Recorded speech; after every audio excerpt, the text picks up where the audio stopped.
Converting English sentences to logical expression. ठीक है ना, कुछ इंग्लिश सेंटेंस आपको गिवन रहेंगे, आपको उसको लॉजिकल एक्सप्रेशन में कन्वर्ट करना है। जैसे कि फर्स्ट एग्जांपल देखिए, every student in the class has studies calculus. ठीक है ना, तो यहाँ पर मतलब एक फंक्शन हमें गिवन है सी एक्स फंक्शन क्या है, स्टूडेंट एक्स स्टडी कैलकुलस। ठीक है ना, स्टूडेंट एक्स स्टडी कैलकुलस, इसको ये वाले जो आपका सी एस फंक्शन है। ठीक है ना, सी एस।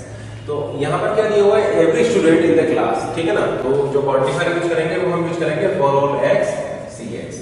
ठीक है ना, तो for all x C x का मतलब हो जाएगा every student in the class has studied calculus. ठीक है ना, सेकंड केस देखते हैं। सेकंड केस में हमने दो फंक्शन डिफाइन किए हुए हैं, एक एस एक्स फंक्शन है, सेकंड आपका सी एक्स फंक्शन है। एस एक्स फंक्शन है आपका x is a student of the class, और सी एक्स फंक्शन है एक्स स्टडी कैलकुलस। ठीक है ना, तो सेकंड केस देखिए, यहाँ पर हमने दो फंक्शन डिफाइन किए हुए हैं, तो इसको किस तरीके से आप कन्वर्ट करेंगे। तो दो केस हो सकते हैं यहाँ पर आपके। फर्स्ट केस तो ये हो सकता है कि आप इसको इस तरीके से लिखें, for all x S x implies C x. ठीक है ना, every student in the class has studied calculus. दूसरा केस ये भी हो सकता है, for all x S x and C x. तो क्या आप मुझे बता सकते हैं इन दोनों में से करेक्ट कौन सा होगा, ये वाला करेक्ट होगा या ये वाला करेक्ट होगा। ठीक है ना, क्योंकि यहाँ पर आपका एस एक्स फंक्शन बता रहा है कि x is a student of the class, और सी एस जो फंक्शन होगा वो बताएगा एक्स स्टडी कैलकुलस। तो ये जो इंग्लिश सेंटेंस है, every student in the class has studied calculus, इसके करस्पॉन्डिंग आपका लॉजिकल एक्सप्रेशन क्या होगा, फर्स्ट वाला होगा या सेकंड वाला होगा। ये वाला करेक्ट होगा या ये वाला करेक्ट होगा, और ये वाला आपका फॉल्स होगा। तो ये करेक्ट क्यों हुआ, ये फॉल्स क्यों हुआ, इसको देखने के लिए हमें इसकी ट्रूथ टेबल को देखना है। तो जरा इसकी ट्रूथ टेबल देखते हैं। ये मान लीजिए था आपका फंक्शन एस एक्स, ये था आपका फंक्शन सी एक्स, ये था आपका इम्प्लीकेशन, और ये था आपका एंड। ठीक है ना, तो पहले इस एंड वाले केस को देखते हैं। फर्स्ट ये वाला क्या बता रहा है, ये सेकंड केस आपका क्या बता रहा है, ये आपका ये बता रहा है for all values of x this function is true, for all value of x this function is true. ठीक है ना, x के सभी वैल्यू के लिए ट्रू है। अब यहाँ पर आपने एंड लगा रखा है, इसका मतलब ये है कि आपका ये भी ट्रू होगा और ये भी ट्रू होगा, तभी तो ओवरऑल ये ट्रू होगा। ठीक है ना, क्योंकि S x and C x आपका ट्रू कब होगा, जब एस एक्स भी ट्रू होगा और सी एक्स भी ट्रू होगा। ठीक है ना, तो फॉर ऑल एक्स आपका ये फंक्शन आपका ट्रू होना चाहिए। इसका मतलब एंड के केस में आप ऐसा बोल सकते हैं कि आपका ये ट्रू हो जाएगा। ठीक है ना, ये वाला केस हो जाएगा एंड के केस में। तो देखिए, आप इसको आपका ये फर्स्ट वाला करेक्ट होगा या सेकंड वाला करेक्ट होगा, इसको आप इसके बेसिस पर डिफरेंशिएट नहीं कर सकते, क्योंकि ये तो केस दोनों में कॉमन है। देखिए, ये दोनों ये जो है आपका ये वाला केस दोनों में कॉमन है। तो डिफरेंशिएट करने के लिए आपको वो केस लेना पड़ेगा जहां पर ये वैल्यूज डिफर कर रही होगी। ठीक है ना, तो आप जरा इन दो केस को देखिए, यहाँ से आपको क्लियर हो जाएगा कि आपका फर्स्ट करेक्ट है या सेकंड करेक्ट है। ठीक है ना, क्योंकि ये वाला केस तो दोनों में आपका कॉमन है, तो यहाँ से आप इसको डिस्टिंग्विश नहीं कर सकते हैं कि आपका ये वाला करेक्ट होगा या ये वाला करेक्ट होगा। तो जैसे कि एंड वाले केस में इस केस को देखिए, ये क्या बोल रहा है, ये बोल रहा है कि अगर मान लीजिए एक्स स्टूडेंट नहीं है क्लास का। ठीक है ना, एक्स जो है वो मान लीजिए स्टूडेंट नहीं है क्लास का, और वो कैलकुलस स्टडी कर रहा है, ऐसा नहीं हो सकता। तो ये हमने कब बोला है, हमने तो ये बोला है every student in the class has studies calculus. ठीक है ना, every student in the class has studies calculus. ठीक है ना, इसका मतलब अगर वो क्लास का स्टूडेंट है, अगर क्लास का स्टूडेंट है तो वो कैलकुलस को स्टडी करेगा। हमने ये नहीं बोला है कि क्लास के बाहर का कोई भी स्टूडेंट कैलकुलस को स्टडी नहीं कर सकता है। क्लियर हो रहा है, हमने यहाँ पर क्या बोला, हमने यहाँ पर ये बोला है कि every student in the class has studies calculus. ठीक है ना, हमने ये नहीं बोला है कि इस क्लास के अलावा बाहर का कोई भी स्टूडेंट कैलकुलस को स्टडी नहीं कर सकता है, ये हमने नहीं बोला है। इसका मतलब इस क्लास के अलावा भी बाहर ऐसे स्टूडेंट्स होंगे जो कैलकुलस को स्टडी कर रहे होंगे या नहीं कर रहे होंगे। तो हम ये नहीं बोल सकते इस क्लास के अलावा जो स्टूडेंट्स हैं वो कैलकुलस स्टडी नहीं करेंगे, ऐसा हमने नहीं बोला है। ठीक है ना, वो स्टडी क्लास के बाहर वाले स्टूडेंट्स आपके स्टडी कर भी सकते हैं और कैलकुलस को स्टडी नहीं भी कर सकते हैं। लेकिन ये एंड अगर आप लगा देंगे तो एंड लगा देंगे तो इसका मीनिंग क्या निकल के आएगा, एंड लगाने पर इसका मीनिंग ये निकल के आएगा कि अगर एक्स आपका स्टूडेंट नहीं है, एक्स आपका क्लास का स्टूडेंट नहीं है और वो कैलकुलस को स्टडी कर रहा है, ऐसा नहीं हो सकता। ठीक है ना, ऐसा नहीं हो सकता। तो ये आपका क्या, ये रॉन्ग हो जाएगा यहाँ पर। अब इम्प्लीकेशन वाले केस में देखिए, इम्प्लीकेशन वाला केस क्या बता रहा है आपको, ये बता रहा है कि अगर मान लीजिए आपका एक्स जो है वो स्टूडेंट नहीं है, अगर आपका मान लीजिए एक्स जो है वो क्लास का स्टूडेंट नहीं है, तो वो कैलकुलस को स्टडी कर भी सकता है और नहीं भी कर सकता है। तो यहाँ पर आप इम्प्लीकेशन की यूज करेंगे, ठीक है ना, क्योंकि ये आपका मीनिंग, ये आपका करेक्ट मीनिंग दे रहा है, ठीक है ना। क्योंकि देखिए ये आपका क्या बता रहा है, आपका ये बता रहा है कि अगर एक्स क्लास का स्टूडेंट नहीं है, अगर एक्स क्लास का स्टूडेंट नहीं है तो वो कैलकुलस को स्टडी कर भी सकता है और वो कैलकुलस को स्टडी नहीं भी कर सकता है, ठीक है ना। अगर मान लीजिए एक्स जो है वो क्लास का स्टूडेंट नहीं है तो वो कैलकुलस को स्टडी कर भी सकता है, वो कैलकुलस को स्टडी नहीं भी कर सकता है। तो ये कौन बता रहा है, आपका ये इम्प्लीकेशन बता रहा है। लेकिन एंड क्या कह रहा है, एंड कह रहा है कि ऐसा नहीं हो सकता, ठीक है ना। तो ये तो फॉल्स हो जाएगा ना, क्योंकि हमने स्टेटमेंट दिया है every student in the class has study calculus. हमने ये स्टेटमेंट नहीं दिया है कि क्लास के अलावा जो स्टूडेंट्स होंगे वो कैलकुलस को स्टडी नहीं करेंगे, ठीक है ना। तो यहाँ पर क्या है, ये आपका ये फॉल्स हो जाएगा। लेकिन इम्प्लीकेशन के केस में आपका ट्रू हो जाएगा, क्योंकि इस क्लास के अलावा भी जो स्टूडेंट होंगे कैलकुलस को स्टडी कर भी सकते हैं और नहीं भी कर सकते हैं। इस क्लास के अलावा जो स्टूडेंट होंगे वो कैलकुलस को स्टडी कर भी सकते हैं और नहीं भी कर सकते हैं। तो ये इम्प्लीकेशन आपको याद रखना है। तो जब भी आपको इस टाइप का कोई कंफ्यूजन हो तो आप क्या कीजिए, उनके थ्रू टेबल क्रिएट कर लीजिए और उन केसेस को देखिए जो आपके कॉमन नहीं हो। जैसे कि अगर इस केस को आप देखेंगे तो आपको कंफ्यूजन क्रिएट होगा, क्योंकि ये केस दोनों में कॉमन है। तो आप उन केसेस को देखिए जो कॉमन नहीं है, ठीक है ना। अब देखिए यहाँ पर हमने इंग्लिश में इसको एक सेंटेंस लिखा हुआ है, every student in the class has study calculus, लेकिन मैथमेटिकली इसके कई मीनिंग निकल के आ रहे हैं। जैसे कि मैथमेटिकली देखिए क्या बता रहा है, ये आपका ये बता रहा है कि अगर एक्स स्टूडेंट है क्लास का, अगर एक्स स्टूडेंट है क्लास का, ठीक है ना, तो कैलकुलस को स्टडी करेगा। क्योंकि कंडीशन आपकी क्या है, ट्रू है। तो ये क्या बता रहे हैं, ये बता रहे हैं कि अगर एक्स स्टूडेंट है क्लास का तो कैलकुलस को स्टडी करेगा, ठीक है ना। अगर एक्स स्टूडेंट नहीं है क्लास का, अगर एक्स स्टूडेंट नहीं है क्लास का तो कैलकुलस को स्टडी कर भी सकता है और कैलकुलस को स्टडी नहीं भी कर सकता है, ठीक है ना। अगर एक्स स्टूडेंट है क्लास का तो ऐसा नहीं हो सकता कि कैलकुलस को स्टडी ना करे, ठीक है ना, क्योंकि यहाँ पर क्या है, जीरो है। तो ये आपका पॉसिबल नहीं है। तो क्या चीज यहाँ पर पॉसिबल नहीं है, एक चीज यहाँ पर पॉसिबल नहीं है, एक्स स्टूडेंट हो क्लास का और वो कैलकुलस को स्टडी ना करे, ये चीज यहाँ पर पॉसिबल नहीं है। तो मैथमेटिकली इसके 4 मीनिंग निकल रहे हैं, इस एक इंग्लिश सेंटेंस के आपके मैथमेटिकली 4 मीनिंग निकल रहे हैं। और जैसे कि मैंने आपको बताया था कि अगर आपका P implies Q ट्रू होता है तो आप लिख सकते हैं negation of Q implies negation of P बार। इसका मतलब आप इसको इस तरीके से भी बोल सकते हैं, अगर इसका आप नेगेशन ले लेंगे तो उसकी वैल्यू भी आपका ट्रू होगी। तो उसकी वैल्यू हो जाएगी for all x negation of cx implies negation of sx। तो ये भी आपका ट्रू होगा, ठीक है ना, क्योंकि P implies Q ट्रू होता है तो Q बार implies P बार भी आपका ट्रू होता है। तो आपका अगर sx implies cx है तो आप बोल सकते हैं c बार x implies s बार x। तो इसके फिर आप 4 मीनिंग निकाल सकते हैं। इसका मतलब ये है कि आप ऐसा बोल सकते हैं कि मतलब अगर मान लीजिए x कैलकुलस को स्टडी नहीं कर रहा है, इसका मतलब वो स्टूडेंट उस क्लास का नहीं होगा। ये बात में ट्रू है, क्योंकि हमने बोला है every student in the class has studies calculus. इसका मतलब अगर x कैलकुलस को स्टडी नहीं कर रहा है तो वो उस क्लास का स्टूडेंट भी नहीं होगा। हम इसको भी आपका मैथमेटिकली बोल सकते हैं। तो अगेन इसके फिर आपके 4 केसेस हो सकते हैं। तो इस एक सेंटेंस के, इस एक इंग्लिश सेंटेंस के मैथमेटिकली 8 मीनिंग निकलेंगे, ठीक है ना। 4 मीनिंग आपको P implies Q से मिलेंगे और रिमेनिंग 4 मीनिंग आपको Q बार implies P बार से मिलेंगे, ठीक है ना। तो आपको यहाँ पर इसके 4 मीनिंग मिल जाएंगे। तो इंग्लिश में अगर आप देखेंगे तो आपको एक सेंटेंस लगेगा, लेकिन मैथमेटिकली इसके 8 मीनिंग है, ठीक है ना। तो आप इसको इस तरीके से एनालिसिस करके आइडेंटिफाई कर सकते हैं, ठीक है। तो इसका क्या मतलब होगा, इसका मतलब हो जाएगा अगर मान लीजिए x आपका कैलकुलस स्टडी नहीं कर रहा है, x कैलकुलस स्टडी नहीं कर रहा है तो वो उस क्लास का स्टूडेंट भी नहीं होगा, ठीक है ना। तो अगर x आपका कैलकुलस स्टडी नहीं कर रहा है तो वो उस क्लास का स्टूडेंट भी नहीं होगा। अब जरा ये एग्जांपल्स को देखते हैं। तो अच्छा, इससे पहले आपको एक चीज और ध्यान रखिएगा कि जनरली 95% केसेस में फॉर ऑल के साथ आप इम्प्लीकेशन यूज करते हैं एंड देयर एग्जिस्ट के साथ आप एंड यूज करते हैं, ठीक है। 95% केसेस में क्या होता है, फॉर ऑल के साथ आप यूज करेंगे इम्प्लीकेशन एंड देयर एग्जिस्ट के साथ आप यूज करेंगे एंड, ठीक है ना। फॉर ऑल के साथ आप इम्प्लीकेशन यूज करेंगे और देयर एग्जिस्ट के साथ आप एंड यूज करेंगे। लेकिन ऐसा केवल 95% केसेस में होता है, ठीक है ना।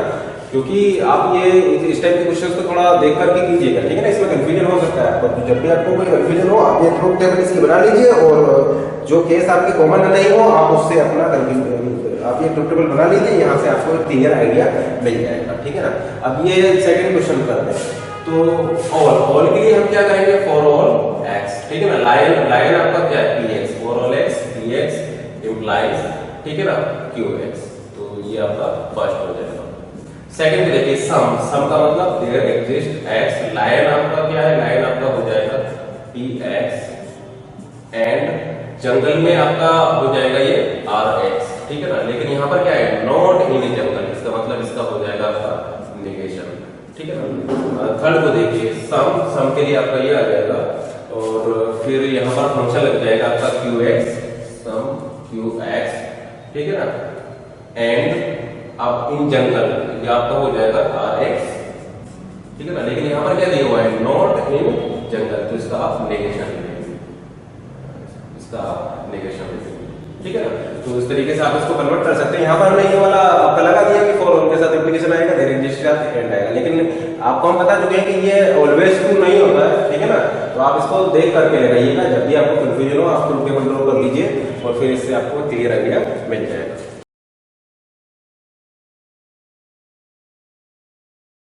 अब जैसे कि इस एग्जांपल को देखिए, all hummingbirds are richly coloured, ठीक है ना।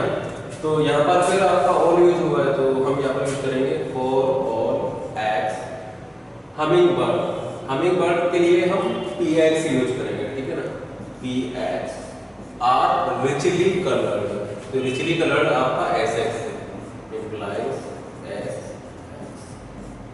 ठीक है ना।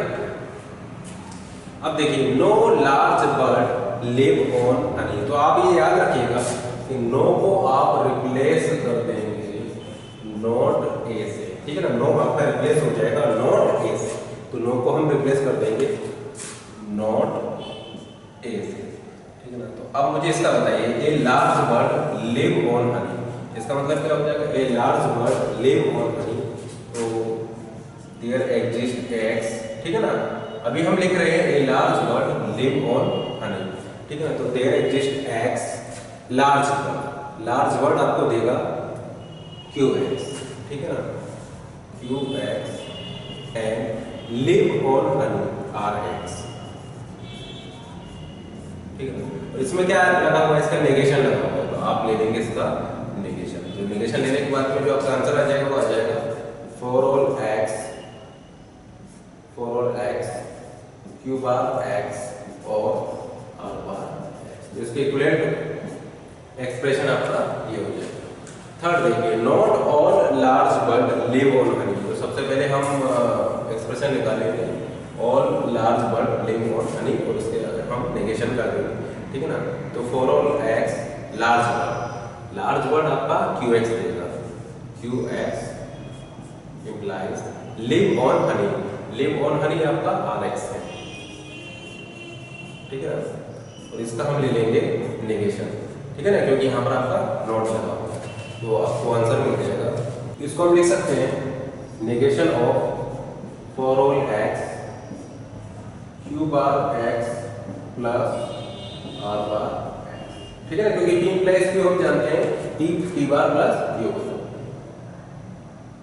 ठीक है ना। तो इसको क्यू इम्प्लाइज आर को हम लिख सकते हैं क्यू बार प्लस आर, ठीक है ना। फिर आप इसका नेगेशन ले लेंगे तो आपको मिल जाएगा there exist x Q x and R bar x, ये आपका फाइनल आंसर हो जाएगा। नेक्स्ट देखिए, birds that don't live on honey are dull in colour, तो आप मुझे सबसे पहले ये बताइए कि आप एक बर्ड की बात कर रहे हैं या सभी बर्ड्स की बात कर रहे हैं, ठीक है ना, क्योंकि देखिए सेंटेंस को देखकर बताइए, birds that do not live on honey are dull in colour, तो आप एक बर्ड की बात कर रहे हैं या सभी बर्ड्स की बात कर रहे हैं, आप सभी बर्ड्स की बात कर रहे हैं, ठीक है ना। इसका मतलब यहाँ पर ऑल हिडन है, ऑल जो है यहाँ पर हिडन है, ठीक है ना, क्योंकि आप एक बर्ड की बात नहीं कर रहे हैं, आप सभी बर्ड्स की बात कर रहे हैं। तो इसको हम लिख सकते हैं for all x birds that do not live on Honey, birds that do not live on honey, तो ये क्या है आपका, ये है आपका लिव ऑन हनी, तो इसका नेगेशन ले लेंगे तो आ जाएगा नॉट लिव ऑन हनी, तो नेगेशन हम यूज करेंगे आर बार एक्स, क्योंकि हमें निकालना है do not live on honey, तो R bar X R dull in colour, ठीक है ना। तो एसएक्स क्या है, रिचली कलर, तो इसका नेगेशन ले लेंगे तो इसका आपको मिल जाएगा डल इन कलर, तो ये negation of S dash x, ठीक है ना। तो ये आपका आंसर हो जाएगा। इसको हम इस तरीके से भी लिख सकते हो, is equal to for all x R x plus S bar x.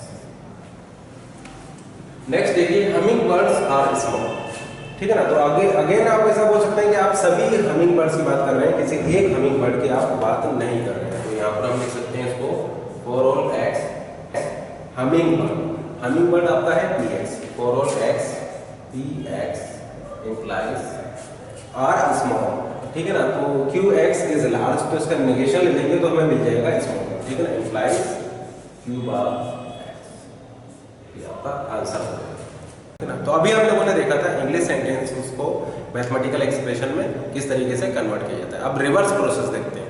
मान लीजिए आपके पास एक मैथमेटिकल एक्सप्रेशन गिवन होगा और आपको उसको कन्वर्ट करना है एक इंग्लिश सेंटेंस में। तो जैसे कि इसको देखिए, यहाँ पर सी एक्स का मतलब है x has computer, F x y का मतलब है x and y are friends, और डोमेन है आपका all student in the university, all students in the university. For all x, इस कंडीशन का मतलब क्या होता है, for all x P x, ठीक है ना। ये क्या है आपका, मान लीजिए इसको आप मान लीजिए पी, ठीक है ना। For all x this will be true, ठीक है ना। जैसे कि हमने आपको बताया था for all x P x का मतलब होता है एक्स की सभी वैल्यू के लिए ये पी एक्स जो होगा वो आपका ट्रू होगा। इसी तरीके से यहाँ पर हम ऐसा बोल सकते हैं कि एक्स की सभी वैल्यू, यहाँ पर एक्स क्या हो सकता है, एक्स आपका क्या हो सकता है, क्योंकि देखिए डोमेन क्या है, यहाँ पर डोमेन है all student in the university, यानी एक्स होगा उस यूनिवर्सिटी का कोई एक स्टूडेंट, तो उस यूनिवर्सिटी के सभी स्टूडेंट्स के लिए, उस यूनिवर्सिटी के सभी स्टूडेंट के लिए ये कंडीशन आपका ट्रू होगा, ठीक है ना। जैसे कि यहाँ देखिए for all x P x is true, इसी तरीके से हम ऐसा बोल सकते हैं कि एक्स क्या है, एक्स डोमेन क्या है यहाँ पर all student in the university, ठीक है ना।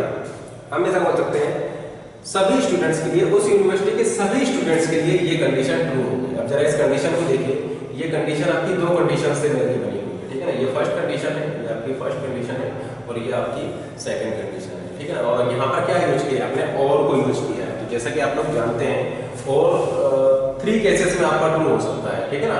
या तो 0 1 के केस में और आपका ट्रू होगा, 1 0 के केस में और ट्रू होगा, और 1 1 के केस में और ट्रू होगा, ठीक है ना। और फॉल्स कब होता है, और फॉल्स तब होता है जब ये 0 0 होता है, ठीक है ना। तो जैसे कि यहाँ पर हमने आपको बताया for all students in the university this condition is true, ठीक है ना। और ये कंडीशन ट्रू हो सकती है इन 3 केसेस में, ठीक है ना। हो सकता है कि आपका Cx वाली कंडीशन ट्रू हो सकता है कि आपकी Cx वाली कंडीशन फॉल्स हो, Cx वाली कंडीशन ट्रू हो या फिर हो सकता है Cx वाली कंडीशन आपकी फॉल्स हो, ठीक है ना। तो अगर Cx वाली कंडीशन फॉल्स है और अगर ये कंडीशन आपकी ट्रू है तो भी हम ऐसा बोल सकते हैं कि ये ओवरऑल आपका ट्रू हो जाएगा। या फिर ये कंडीशन आपकी ट्रू है, ये वाली कंडीशन आपकी ट्रू है लेकिन ये कंडीशन आपकी फॉल्स है, तब भी हम ऐसा बोल सकते हैं कि ओवरऑल ये आपका ट्रू हो जाएगा। या फिर ये दोनों ही कंडीशन अगर आपकी ट्रू होंगी तब भी ये आपका ट्रू हो जाएगा, ठीक है ना। तो ये 3 केसेस में आपका ये ट्रू होगा। अब हम ये देखते हैं कि ये कब ट्रू होगा। तो जैसे कि हम आपको बता चुके हैं there exist x, P x का क्या मतलब होता है, इसका मतलब होता है कि एटलीस्ट 1 वैल्यू ऑफ एक्स के लिए ये पी एक्स आपका ट्रू होगा। एटलीस्ट 1 वैल्यू ऐसी एग्जिस्ट करेगी एक्स की जिसके लिए पी एक्स आपका ट्रू होगा। तो यहाँ से हम ऐसा बोल सकते हैं कि एटलीस्ट वाई की 1 वैल्यू एग्जिस्ट करेगी जिसके लिए ये आपका ट्रू होगा। एटलीस्ट वाई की 1 वैल्यू ऐसी एग्जिस्ट करेगी जिसके लिए सेकंड आपका ट्रू होगा, ठीक है ना। अब सेकंड में आप जरा ध्यान से देखिए, सेकंड में आपका एंड आपने यूज किया है, ये हमने और के लिए देखा था और में आपका इतने केसेस में आपका ट्रू होता है। तो एंड आपने यूज किया, एंड में ट्रू कब होता है, एंड में ट्रू तब होता है जब फर्स्ट और सेकंड दोनों ही आपके ट्रू हो, ठीक है ना। क्योंकि एंड के केस में 0 0 आपका 0 होता है, 0 1 आपका 0 होता है, 1 0 आपका 0 होता है, केवल 1 1 ही आपका ट्रू होता है एंड के केस में, ठीक है ना। इसका मतलब अगर सेकंड कंडीशन आपकी ट्रू है, इसके सेकंड कंडीशन से ट्रू होने का मतलब है इसका भी ट्रू होना, इसके साथ साथ इसका भी ट्रू होना, ठीक है ना। अब हम आपको बता चुके हैं कि स्कोप क्या होता है, जैसे कि x का स्कोप क्या होगा, x का स्कोप यहाँ पर भी होगा और x का स्कोप यहाँ पर भी होगा, लेकिन y का स्कोप जो है वो आपका सेकंड के अंदर होगा। इसका मतलब x का स्कोप 1 में भी होगा और 2 में भी होगा, लेकिन y का स्कोप केवल आपके 2 में होगा। तो हम जरा ये देखते हैं कि ये आपका ये कब ट्रू होगा, देयर एग्जिस्ट y, ये कब ट्रू होगा, ये आपका तब ट्रू होगा देयर एग्जिस्ट y, ये आपका तब ट्रू होगा जब ये भी ट्रू हो और ये भी ट्रू हो, क्योंकि यहाँ पर एंड लगा हुआ है। For all x there exist y, यानी x की सभी वैल्यू के लिए कम से कम एक y ऐसा एग्जिस्ट करेगा जिसके लिए ये ट्रू हो, ठीक है ना। जिसके लिए ये ट्रू हो, ठीक है। तो अगर ये कंडीशन ट्रू है तो उस केस में हम बोल सकते हैं x की सभी वैल्यू के लिए कम से कम एक ऐसा y एग्जिस्ट करेगा जिसके लिए सेकंड आपका ट्रू हो। लेकिन हम ये बोल रहे हैं कि आपका सेकंड फॉल्स भी है, लेकिन अगर फर्स्ट ट्रू है तो तब भी ओवरऑल आपका ये ट्रू हो जाएगा, ठीक है ना। क्योंकि देखिए हमें क्या चेक करना है, हमें चेक करना है कि फॉर ऑल x ये पूरा आपका ट्रू हो। जब ये पूरा ट्रू आपका ये तीन केसेस में हो सकता है, ठीक है ना, या तो ये आपका ट्रू हो, ये फॉल्स हो, या फिर ये सेकंड ट्रू हो और आपका फर्स्ट फॉल्स हो, या फिर आप बोल सकते हैं कि ये दोनों ही आपके ट्रू हो, ठीक है ना। अब सेकंड आपका ट्रू कब होगा? सेकंड आपका ट्रू तब होगा जब आपका ये वाला भी ट्रू होगा और ये वाला भी ट्रू होगा, क्योंकि एंड ऑपरेटर यहाँ पर लगा हुआ है तो ये दोनों ट्रू होंगे तभी आपका सेकंड ट्रू होगा। तो मान लेते हैं कि ये वाला कंडीशन कब ट्रू होगा, सेकंड वाली कंडीशन कब ट्रू होगी? ये ट्रू तब होगी जब for all x there exist some y, मतलब x की सभी वैल्यू के लिए कम से कम एक y ऐसा एग्जिस्ट करेगा जो आपका ये कंडीशन आपका ट्रू हो, ठीक है। करस्पॉन्डिंग इंग्लिश सेंटेंस क्या हो जाएगा? Every student in the university, every student in the university either has a computer or has a friend who has computer, ठीक है ना, और has a friend who has computer। तो यहाँ पर जैसे कि आप देख रहे हैं यहाँ पर आपका और यूज हुआ है, ठीक है ना, यहाँ पर आपका और यूज हुआ है। तो जैसे कि ए और बी को आप लिख सकते हैं either a और b, या फिर आप बोल सकते हैं a और b, ठीक है ना। तो आप ऐसा बोल सकते हैं कि every student in the university, every student in the university either has a computer or has a friend who has a computer, ठीक है ना। every student in the university either has a computer or has a friend who has computer, who has computer, क्योंकि ये function बता रहा है कि x और y फ्रेंड है, x और y फ्रेंड है, और यहाँ से आपको ये पता लग रहा है कि for all x there exist one y, ठीक है ना। तो या तो वो कंप्यूटर रखता हो, वो स्टूडेंट खुद कंप्यूटर रखता होगा, या फिर उसका कोई ऐसा फ्रेंड होगा जिसके पास कंप्यूटर होगा, क्योंकि देखिए सेकंड ट्रू तब होगा जब ये भी ट्रू हो और ये भी ट्रू हो। अब जरा सेकंड एग्जांपल देखिए, students and parents are worried about result, students and parents are worried about result. तो यहाँ पर हम किसी एक स्टूडेंट्स की बात कर रहे हैं या सभी स्टूडेंट्स की बात कर रहे हैं? जैसे कि आप समझ सकते हैं यहाँ पर हम सभी स्टूडेंट्स और सभी पेरेंट्स की बात कर रहे हैं। तो ऑल यहाँ पर क्या है आपका हिडन है, all students and all parents are worried about result, ठीक है ना। तो Sx का मतलब है x is a student, Px का मतलब है x इज ए पेरेंट, और Wx का मतलब है x इज वरीड। तो इसको हम लिख सकते हैं for all x Sx and Px implies Wx। ये आपका रॉन्ग है, ठीक है ना, ये आपका रॉन्ग है। क्यों रॉन्ग है इसको हम देखते हैं। तो यहाँ पर आप क्या कर रहे हैं, यहाँ पर आप ऐसा बोल रहे हैं for all x this is true, for all x this is true, ठीक है। तो यहाँ पर आपने क्या किया, एक एंड ऑपरेटर यूज किया है। तो जैसे कि अगर आप इसके ट्रूथ टेबल बनाएंगे तो आपको पता है कि Sx एंड Px आपका कब ट्रू होगा, ये आपका केवल एक केस में ट्रू होगा जब इसकी वैल्यू भी 1 हो, इसकी वैल्यू भी 1 हो, तब आप ऐसा बोल सकते हैं इसकी वैल्यू 1 होगी। अगर इसकी वैल्यू 1 होगी, इसकी वैल्यू 0 होगी तो ये 0 हो जाएगा, 0 1 पर ये 0 हो जाएगा, और 0 0 पर भी ये 0 हो जाएगा, ठीक है ना। केवल 1 1 पर ये 1 होगा, ठीक है ना। फॉर ऑल x, सबसे पहले तो ये देखिए students and parents are worried about result. इसका मतलब क्या आप एक स्टूडेंट या एक पेरेंट की बात कर रहे हैं? नहीं, आप सारे स्टूडेंट्स और सभी पेरेंट्स की आप बात कर रहे हैं। तो यहाँ पर हम ऐसा बोल सकते हैं कि जो आपका ऑल है वो हिडन है। हम ऐसा बोलना चाह रहे हैं कि all students and all parents are worried about result. तो ऑल जो है यहाँ पर आपका वो हिडन है, ठीक है ना। तो इसलिए हमने यहाँ पर फॉर ऑल का यूज किया है, क्योंकि यहाँ पर आपका ऑल स्टूडेंट्स या ऑल पेरेंट्स की हम बात कर रहे हैं। लेकिन अगर आप यहाँ पर एंड ऑपरेटर लगा देते हैं, एंड ऑपरेटर लगा देते हैं, तो इसका मतलब क्या हो जाएगा? इसका मतलब ये हो जाएगा कि ये आपका कब ट्रू होगा, Sx एंड Px आपका कब ट्रू होगा? ये Sx एंड Px आपका केवल एक केस में ट्रू होगा जब Sx भी ट्रू हो और Px भी ट्रू हो। तो मान लीजिए आप एक x की वैल्यू चूज कर लेते हैं, मान लीजिए हम x की x1 वैल्यू चूज कर लेते हैं, तो क्या ऐसा कभी हो सकता है कि Sx1 और Px1 दोनों ट्रू हो? दोनों ट्रू होने का क्या मतलब है? क्योंकि देखिए ये जो हमने जो फंक्शन लिखा है यहाँ पर Sx एंड Px, ये आपका ट्रू केवल तब होगा जब ये भी ट्रू हो और ये भी ट्रू हो। तो एक ही वैल्यू x1 के लिए, x की एक ही वैल्यू के लिए ये दोनों एक साथ ट्रू नहीं हो सकते, क्योंकि अगर ये दोनों एक साथ ट्रू हो गए तो इसका मतलब ये है कि जो स्टूडेंट है वही आपका पेरेंट है, या आप ऐसा बोल सकते हैं जो आपका पेरेंट है वही आपका स्टूडेंट है। तो एक स्टूडेंट पेरेंट नहीं हो सकता, एक पेरेंट स्टूडेंट नहीं हो सकता, ये दोनों आपके अलग अलग है, ठीक है ना। तो इसका मतलब आपके सेम वेरिएबल ये दोनों एक साथ 1 नहीं हो सकते, ठीक है ना। एक ही x1 के लिए या तो x1 आपका स्टूडेंट होगा या फिर x1 आपका पेरेंट होगा। ऐसा नहीं हो सकता है कि सेम x1 आपका स्टूडेंट भी हो और पेरेंट भी हो, ठीक है ना, क्योंकि एक ही पर्सन एक टाइम पर स्टूडेंट और पेरेंट नहीं हो सकता, ठीक है ना। तो यहाँ पर आप देख रहे हैं कि हमने यहाँ पर इंग्लिश में बोला जरूर एंड है, लेकिन मैथमेटिकली ये इनकरेक्ट हो जाएगा अगर आप यहाँ पर एंड का यूज करेंगे। तो इसका करेक्ट सोल्यूशन क्या होगा?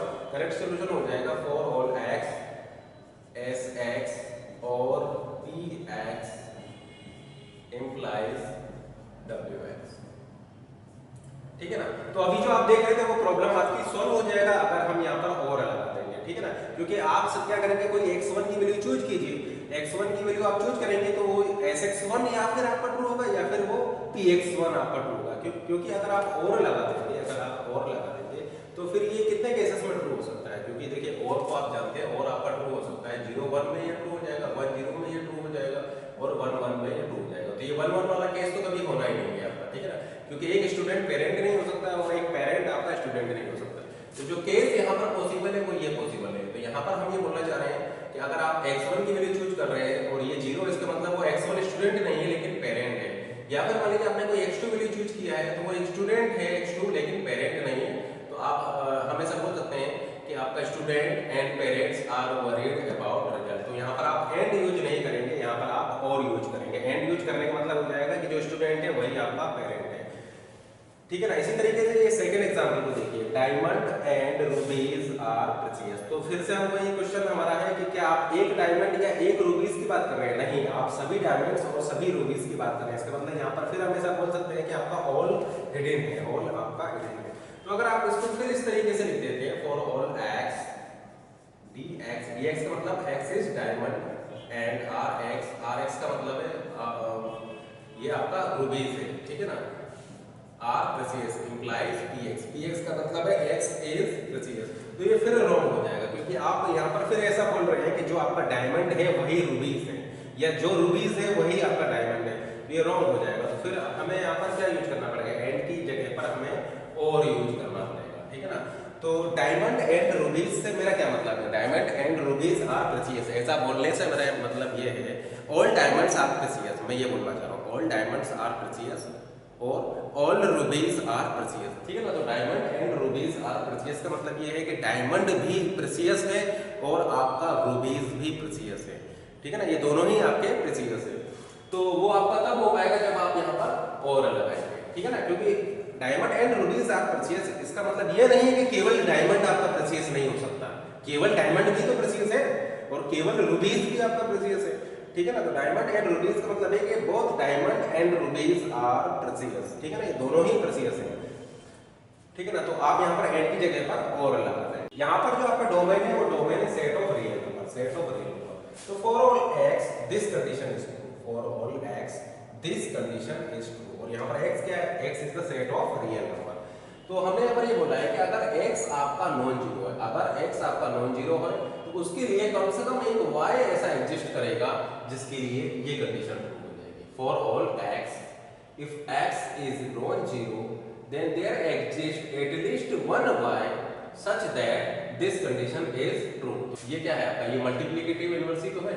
तो every real number which is not zero has a multiplicative inverse, ठीक है ना, क्योंकि देखिए for all x there exists y, x की सभी वैल्यू के लिए कम से कम एक ऐसा y होगा, ठीक है ना, तो जिसके लिए आपकी कंडीशन ये ट्रू होगी। तो हमेशा बोल सकते हैं every real number which is not zero has a multiplicative inverse।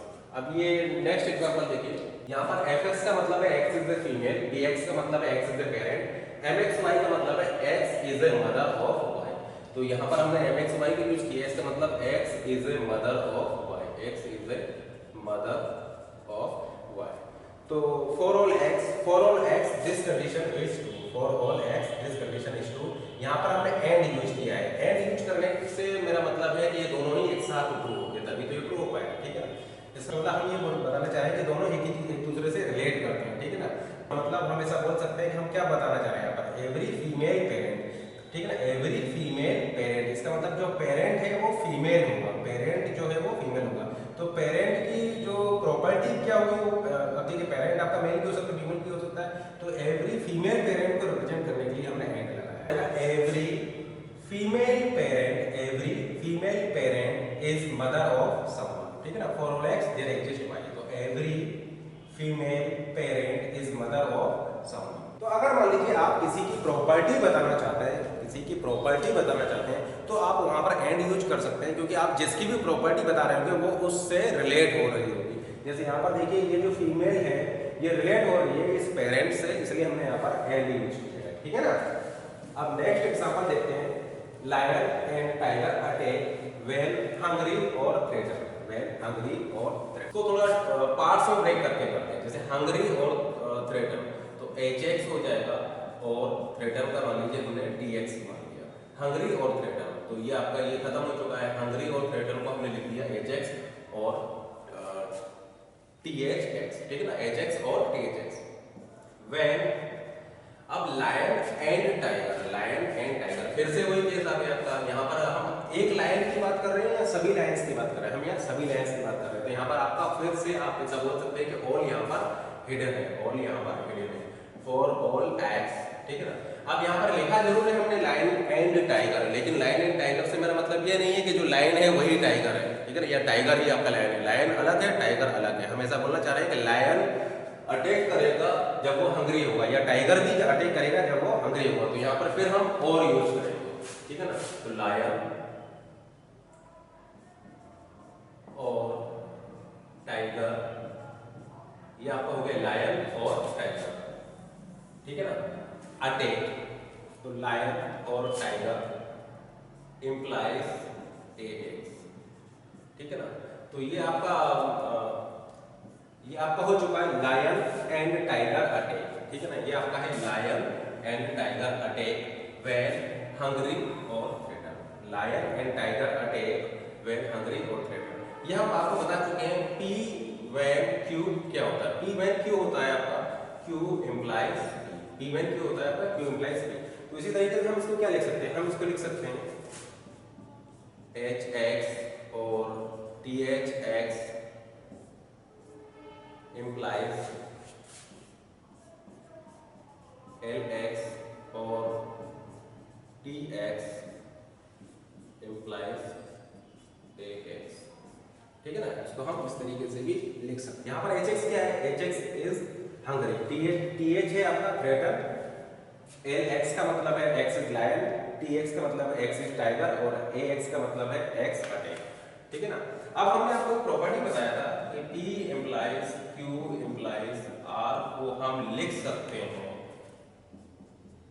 P and Q implies R, ठीक है ना। और इसी को हम लिख सकते हैं Q and P implies R, और इसी को हम लिख सकते हैं Q implies P implies R, ठीक है ना। और इसी चीज को हम लिख सकते हैं Q implies P bar plus R, और इसी चीज को हम लिख सकते हैं P implies Q bar plus R, और इसी चीज को हम लिख सकते हैं P bar plus Q bar plus R, ठीक है ना। तो जैसे कि आप यहाँ पर देख रहे हैं ये सभी क्या है? एक दूसरे के इक्विवेलेंट है। आप आंसर आप किसी भी फॉर्म में दे सकते हैं। तो जैसे कि ये मान लीजिए आप देख रहे हैं आप ये क्या है? ये मेरा P है, ये मेरा क्या है? ये मेरा Q है और ये मेरा R, ठीक है ना। ये मेरा P है, ये मेरा Q है, ये मेरा R है।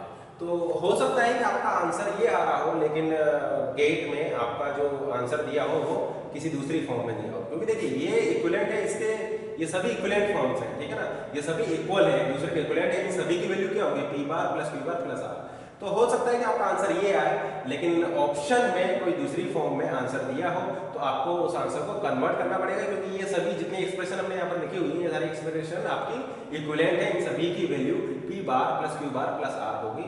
तो इसको आप इस तरीके से भी लिख सकते हैं LX और TX implies HX और THX implies AX, ठीक है ना।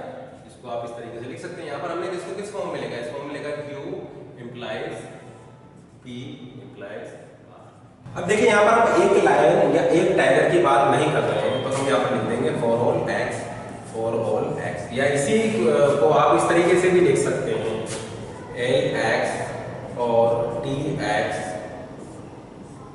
एंड एच एक्स और टी एच एक्स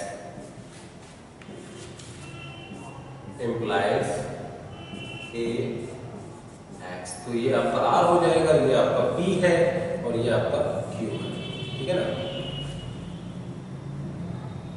तो ये आपका r हो जाएगा, ये आपका p हो जाएगा और ये आपका q हो जाएगा, ठीक है ना। तो आप किसी भी फॉर्म में अपना आंसर दे सकते हैं, लेकिन यहाँ पर हम सभी लाइन्स, अब यहाँ पर आपका ऑल हिडन है तो हम यहाँ पर लिख देंगे फॉर ऑल एक्स, क्योंकि हम सभी लाइन्स और सभी टाइगर्स की बात कर रहे हैं। तो ये आपके आंसर हो सकते हैं। ये आंसर भी आपका करेक्ट है, ये आंसर भी आपका करेक्ट है और ये आंसर भी आपका करेक्ट है, और आप इनमें से किसी दूसरे फॉर्म में भी आंसर देंगे वो भी आपका करेक्ट है।